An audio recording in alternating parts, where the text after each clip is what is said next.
ఒక మార్వాడి కొట్టులోకి వెళ్ళి, మాకు తెలిసిన వాళ్ళది అది, సేటు ఈ చైన్కి ఎంత ఇస్తావు అన్నాను. 7,000 ఇస్తా అన్నాడు. ఇంకో 2,000 ఇవ్వు సేటు, పనుంది అర్జెంటు అన్నాను. సరేరా మనోడు అని కాబట్టి ఇస్తున్నా. అది సరే, మీ అమ్మగారు సంవత్సరం కిందటనే కదా ఇది నీకోసం చేయించారు, మరి ఇప్పుడు ఎందుకు తాకట్టు పెడుతున్నావు అని అన్నాడు. నేను ప్రేమించిన అమ్మాయి బర్త్డే సేటు అన్నాను.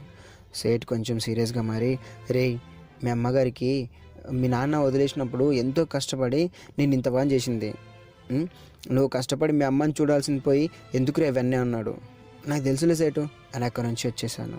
వినం ఎందుకు వింటాం మనం, లవ్ అలాంటిది. తన బర్త్డే గ్రాండ్గా చేశాను, ఒక బీచ్కి తీసుకెళ్ళి. అప్పుడు తను ఒక మాట ఉంది, నీతో జీవితాంతం ఇలాగే ఉండాలిరా, ఐ లవ్ యూ అని. అప్పుడు నా సంతోషం ఎలా ఉందంటే ఒక రేంజ్లో ఉంది. ఎటువంటి గొడవలు లేవు, మోసాలు లేవు. తన ప్రేమ సముద్రంలో మునిగిపోయాను నేను. ఒకరోజు అమ్మాయితో పార్క్కి వచ్చాను. అప్పుడు మా ఇంటి పక్కనే ఒక అక్క ఉంటుంది. తను ఫోన్ చేసి నన్ను త్వరగా ఇంటికి రా అంది. వెళ్ళాను. మంచం మీద అమ్మ ఏం మాట్లాడకుండా పడుకుని ఉంది. అరే అమ్మకు పలానా వ్యాధి ఉందంటరా, ఆపరేషన్ చేయాలన్నారు అని అందక్క. చిల్లరగా తిరిగేవాడిని, బంధువులు పట్టించుకోరు, 2 లక్షలు కావాలి, ఎక్కడి నుంచి తేవాలి అని ఏడుస్తున్నాను. ఇన్నాళ్ళు అమ్మ వాల్యూ తెలియలేదు, గలగల మాట్లాడేది, అన్నీ చేసి పెట్టేది, కష్టం తెలియనిలేదు. ఇప్పుడు అర్థమవుతుంది. నన్ను దగ్గరగా పిలుచుకొని, నాన్న మందులు వాడితే కొన్ని రోజులు తగ్గుతుంది, ఏదైనా చేద్దాం, కానీ నీ వెళ్ళి చేయనుంది కదా దాన్ని పెట్టి కొన్ని మందులు తీసుకుంటారా అంతే. ఇంకా నా గుండె దడ అంది. ఒక పిల్ల బర్త్డే కోసం పెట్టానని చెప్పాలా, అమ్మ ఇంక గుండె పగులుద్దేమో అని సరే అని చెప్పి బయటకు వచ్చాను. ఫోన్ ఆఫ్ చేసుకొని 10,000 కోసం 2 రోజులు తిరుగుతూ ఉన్నాను. ఎవరిని అడిగినా ఇవ్వట్లేదు. ఒకరోజు ఒక వ్యక్తి, ఈ లారీకి క్లీనర్గా వెళ్ళి ఒక 5,000 ఇప్పిస్తాను, పని బాగా చేస్తే అడ్వాన్స్ ఇస్తాను అన్నారు.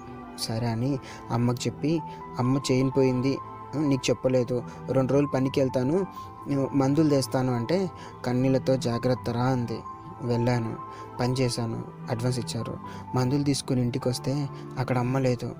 పక్కన అడిగితే మెయిన్ రోడ్ దగ్గర హాస్పిటల్ అనే లోపలే నా గుండె పగిలింది. ఇంకా ఏమైనా జరిగిందేమో అని వెళ్ళాను. అక్కడ మా అమ్మని చూసి కంట్లో నీళ్ళు వచ్చాయి. బాధతో కాదు, ఆనందంతో. అప్పటికే అమ్మకి ఆపరేషన్ అయిపోయింది. వెంటనే నా వెనకాల నుండి నా ఒక చెయ్యి నా భుజం మీద పడింది.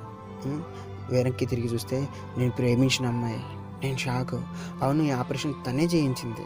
తనని గట్టిగా హగ్ చేసుకున్నాను. అప్పుడు తను అంతే, నాకు ఖర్చు పెట్టమని నేను అడగలేదు, జాబ్ చేసే డబ్బు అన్నావు. గొప్పలు చెప్తేనే ప్రేమించేదాన్ని అయితే కాదు, చాలా చెప్పావు, కానీ నీ మనసు మంచిదే. నా కోసం, నా ఆనందం కోసం ఎన్నో చేసావు నువ్వు. అది మీ అమ్మగారి కష్టంతో అని తెలిసిందే. నీ ఫోన్ స్విచ్ ఆఫ్ చేస్తే మీ ఫ్రెండ్, అది మీ ఇంటికి వచ్చాను, మీ ఫ్రెండ్ని కనుక్కొని. ఇంటికి వచ్చాక తెలిసింది నిజమైన ప్రేమ అంటే ప్రేమ అని చెప్పగానే కష్టాలని కూడా పంచుకోవడం. నీకు మంచి జాబ్ ఇప్పిస్తా, అమ్మకి సెట్ అయింది, వారంలో రికవర్ అవుతుంది అనగానే ఏడ్ చేశాను. ఇంకా రేపిచ్చి నేను నీకు మనసు ఇచ్చిన రోజు నువ్వే నేను, అర్థమైందా అనింది. తనకేమిచ్చి రుణం తీర్చుకోవాలో అర్థం అవ్వట్లేదు. నన్ను వదిలేద్దాం అనుకున్నావారా, ఫోన్ ఆఫ్ చేసావు, చంపుతా, ఇంత మంచిగా నా లైఫ్లోకి రాట్రా అంతే. ఇద్దరం అమ్మ దగ్గరికి వెళ్ళాం. మా అమ్మ కాళ్ళు తను ముట్టుకొని, అత్తమ్మ మీకు నేనున్నా అంతే. ఒక్కసారిగా అమ్మ చేయి కదిలింది. ఆ క్షణం నా జీవితంలో మరవలేనిది. ఇప్పుడు పెళ్ళి అంతా ఓకే, సెటిల్డ్, మేము హ్యాపీగా ఉన్నాం. సూపర్. హే ఫ్రెండ్స్, అమ్మాయి ప్రేమను కోల్పోవద్దని అన్నీ చేశాడు అబ్బాయి ఎక్కడికి వెళ్ళాడని వెతికి కనుక్కొని ప్రేమించిన అబ్బాయికి మళ్ళీ అమ్మని ఇచ్చింది ఆ అమ్మాయి. ప్రేమ అంటే సరసాలు జలసాలు కాదు ఫ్రెండ్స్, బాధ్యత.